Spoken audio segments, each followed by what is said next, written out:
Wapa mo subang ang adlaw sa bukid na nasa baybay. Bitbit ang rod, ultralight fishing setup. Ang krill naghulat, basinay mo doon sa daplin sa bato. Kusog ang hangin, ang balot mo ragaygon, sige lang bira. Bahalag init, bahalag ulan, kung naay isda, dayon ang laban.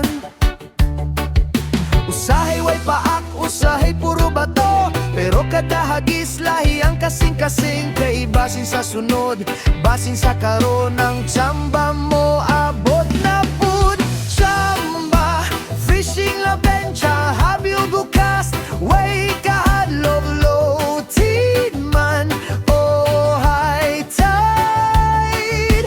Banat gihapon, way undang kahit kusog ang balod, kahit gabi walay kahumanan. Basta ang isda mo kagat, lingaw na kaayo ang tanan.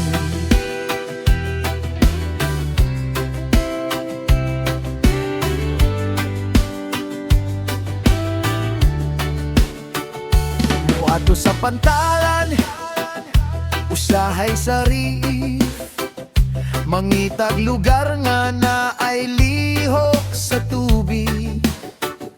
Shorecasting sa hapon, ug jigging kung way tugpa ang hangin, murag walay swerte ang uban adlaw. Pero sa dagat, dili pwede mo surrender, kayang linya ug hook na ay istorya. Kada hila, dili ni trabaho, dili ni dula. Kini akong trip, kung kapoy na ang tanan. Sa dagat ragyut ko makalimot sa kasaba sa lugar.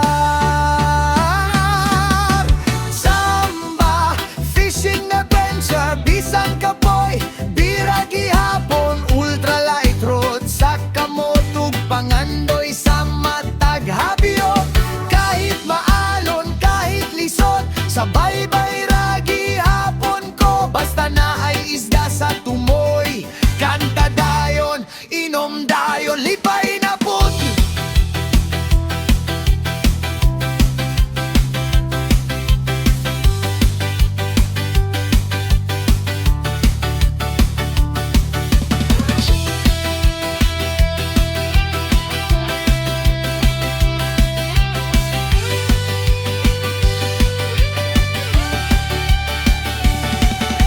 Samba, fishing adventure, habyo gukas, way kahadlok low tide man o high tide.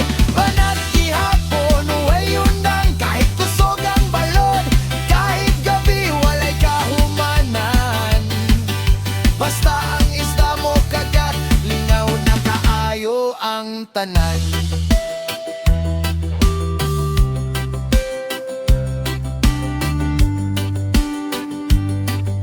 Basta ang isda mo kagat, lingaw na kaayo ang tanan.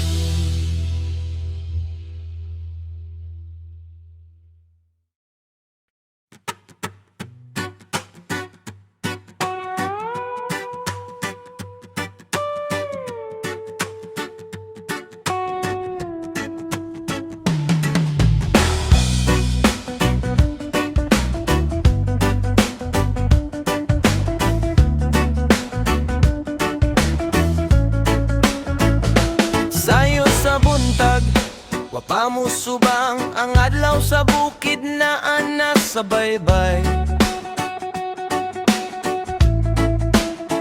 Bit-bit ang rod, ultralight fishing setup, ang reel na gulat, basinay mo doon.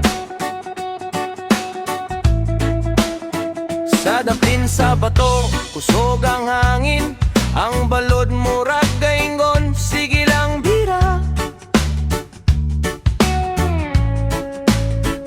Bahalag init, bahalag ulan, kung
sa pantalan, usahay sa riip, mangitag lugar nga na ay lihok sa tubig.